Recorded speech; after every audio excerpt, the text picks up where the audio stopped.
Hi, welcome to this episode of History Hunters. Our first visit to Minnesota since we started History Hunters, our first video done in the state of Minnesota. And I wanted to visit this cemetery. It's Roselawn Cemetery. I'm here to find the grave of comedian Mitch Hedberg. For a long time, I didn't even know who he was, and I discovered him on YouTube and wanted to look into him and see what he was up to these days. And I found out that he died in 2005 of a drug overdose. He's buried right here at this grave. I also wanted to visit a historical photographer's grave. He's also buried here. Photographed the Old West, including the building of the Northern Pacific Railroad. Join me on this episode.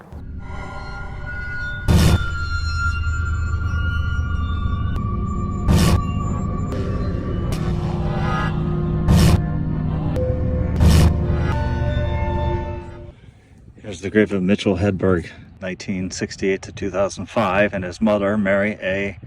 Hedberg, 1943 to 2012. And as you can see, somebody's left a rock, a guitar pick, and a dime, and some flowers. His dad will be buried here when he passes away. He's the same age as my dad, Arnold, 1940. Hasn't passed away yet. It could be that his father did leave these flowers right here. They blew over in the storm last night. We had some beautiful weather yesterday, and then last night the storm blew in. If you want to come out here and find his grave, one of the markers I looked for was this Douglas marker over here, and then Klitzman, and then Zimmerman, and Mitch is buried right here.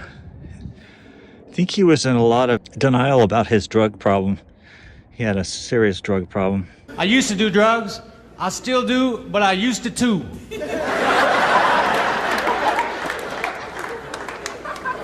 Some people think I'm high on stage. I would never get high before a show, because when I'm high, I don't want to stand in front of a bunch of people that I don't know. That does not sound comfortable. I got the drugs under control now, just for the creative side of it. I think Mitch was one of those guys who let fame and fortune and money go to his head. I think when I heard him on the Howard Stern show, he was bragging about the fact that he was making over $500,000 a year doing the gigs that he did, his comedy gigs. And he put a lot of that, probably up his nose. Unfortunately, for some reason, fame and money go to young people's heads, and he was only 37 years old when he passed away. Very tragic. He was a very funny guy. I walked by a dry cleaner at 3 a.m. and the sign says, "Sorry, we're closed." You don't have to be sorry. It's 3 a.m. and you're a dry cleaner. I'm not going to walk in at 10 a.m. and say, "Hey, man, I walked by at 3 and you guys were closed. Somebody owes me an apology." Hey, man, if you're a fish and you want to become a fish stick, you have to have very good posture. You can't be a slouchy fish or you will be a fish clump. So Mitch Hedberg was a native of St. Paul, Minnesota. He began his career as a comedian here in Minneapolis, and then he moved to Florida before moving to Seattle, Washington, where he began to tour. Not soon afterward, he began making appearances on films and in TV, including MTV's Kamikaze in 1996. He appeared on the David Letterman Show in 1999, the That's the 70s Show in 1998. Hey, I did not lose a leg in Vietnam so that I could serve hot dogs to teenagers. You have both your legs, Frank. Like I said, I did not lose a leg in Vietnam. He was also in Dr. Katz, Professional Therapist in 1999, Ed in 2001, Late Friday in 2001, and the 2000 film Almost Famous. In 1999, he also did the voices of Dr. Fizzle and Mitch the fifth grader in the animated series Home Movies. Hey, Mitch. Hey, how you doing? How's it going? It's going good. Yeah, you look good. Yeah, I put an extra O in the good because it's so good. Also the same year, he appeared in the role of Lee in the film Los Enchiladas, which he wrote, directed, and produced, and I understand that was a flop. Hedberg also performed in the 2001 Just for Laughs Comedy Festival in Montreal, Quebec, and recorded 2 comedy CDs, Strategic Real Locations and Mitch Altogether. He passed away unexpectedly at the age of 37 in a hotel room in Livingston, New Jersey. A very quiet day here in the cemetery. And I must say, it's cold, colder than any May 4th that I've ever experienced in California. But again, this is Minnesota, where everything's a lot colder in the wintertime. but then again, it's spring. One of my favorite routines with him was when he talked about buying a donut. I bought a donut and I got a receipt. I didn't need a receipt. I'll give you cash, you give me the donut. No need to bring ink and paper into this. I just can't imagine a scenario where I'd have to prove that I bought a donut. Some skeptical friend, don't even act like I didn't get that donut. I don't laugh at a lot of comedians, but he made me laugh, so it was pretty cool. Okay, what I thought I would do is play a little short here at his graves. I hate to dream, because dreaming takes energy. It takes work. Sleeping is supposed to be a relaxing affair. I lay down on bed, it feels great. Next thing you know, I have to build a go-kart with my ex-landlord. I like an escalator, man, because an escalator can never break. It can only become stairs. All right. There would never be an escalator temporarily out of order sign. Only an escalator temporarily stairs. Sorry for the convenience. But alcoholism is a disease, but it's like the only disease that you can get yelled at for having. Damn it, Otto, you're an alcoholic. Damn it, Otto, you have lupus. One of those two doesn't sound right. So that's really sad, you know. I showed the video to Shannon, who's Sarah's sister, and she had never heard of him and thought he was real funny. Just think of the talent that was wasted because of drug abuse. So I've left the grave of Mitch Hedberg, and we've come over to this side of the cemetery, a little bit to the northeast, to find the grave of F. Jay Haynes, who was a famous photographer, documented the Old West. He also documented the building of the North American Railroad, and that piece of granite over there that's on his grave is from Yellowstone National Park, because he documented a lot of pictures, early pictures of Yellowstone National Park, and I thought we'd come by and tell his story. F. Jay Haynes was a pioneering photographer of the American West. He became involved in photography in about 1874, and he learned the art of studio portraits and commercial pictures, including stereoscope cards. Now, moving to Moorhead, Dakota, he had the fortune to meet H.A. Towns of the Northern Pacific Railroad, which was the start of a commission that he was placed on to take stereo views of the railroad from Brainerd, Minnesota to Bismarck, Dakota Territory. It was a relationship that would last until 1903. In 1881, he took his stereoscopic camera into Yellowstone as part of the Northern Pacific Expedition. Haynes returned to Yellowstone year after year, and he was also appointed the official photographer for the time that President Chester Arthur made an excursion to Yellowstone in 1883. He also took a number of portraits of some significant Indian chiefs, including Chief Joseph here on the left and Chief Littlehead on the right.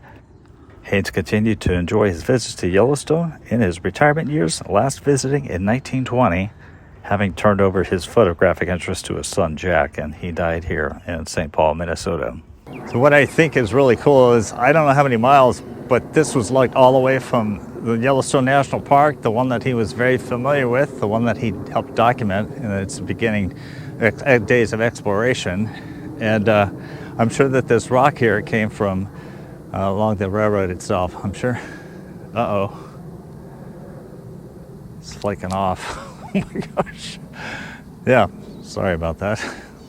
I'm sure that it was brought in from the Northern Pacific Railroad train itself. So, a very historical piece. And sorry, I'm not the first person that's been flaking off here for quite a while, I guess. I just made a discovery. The rock's over here, but this is the actual marker for Frank Jay Haynes, because it's got the dates of October 28th, 1853 to 1921, March 10th, 1921. And right here is apparently his wife, Lily Verna Haynes, 1857 to 1927.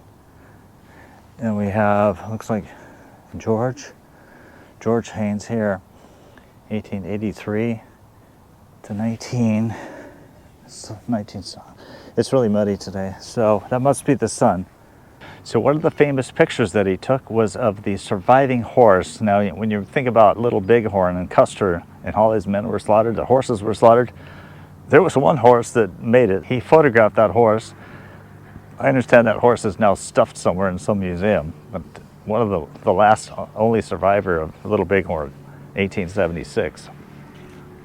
It was on October 21st, 1882. They were trying to figure out if the bridge that they built over the Missouri River was going to handle it at Bismarck. So they parked 8 locomotives and tenders on the bridge. He photographed it. The test was to see whether or not it could handle that kind of weight. And I can only imagine what he might have been thinking. I'm going to photograph a disaster. Well, it upheld, and his work has been preserved today. So he was a very significant person in documenting the Old West with his camera. Of course, you remember the stereoscopic views of the 2 pictures side by side. You would slide it into the stereoscope and it would look 3D, because they basically had 2 cameras going. So you had, like, this eye sees one picture, this eye sees the other picture, and blends them together in 3D. That's what his camera did. Very important guy.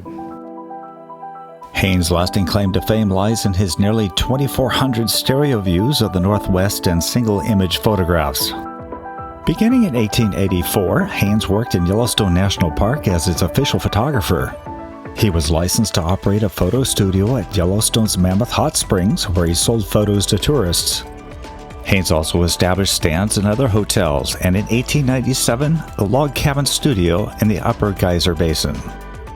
Eventually, his printed souvenirs were sold by camping companies, which competed with the hotels. In 1885, Haynes created a mobile studio in a converted Pullman car that traveled the Northern Pacific Rails.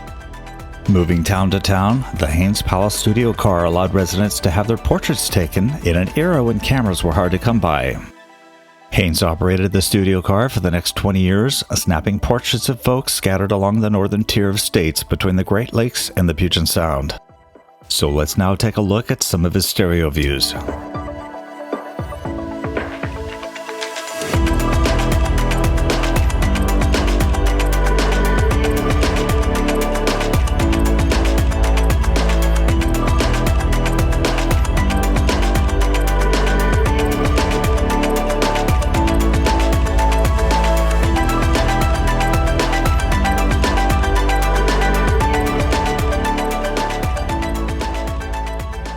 So that's going to do it here for this episode of History Hunters. I hope that you enjoyed learning about 2 historical people buried here, one a more contemporary comedian, one a little bit farther back in history. We would always love to hear your comments about what you learned today. Curious, Mitch Hedberg, were you a fan of his? Do you even know who he was? Also, give us a thumbs up. If you could also subscribe to History Hunters, we would appreciate that as well. Thank you so much.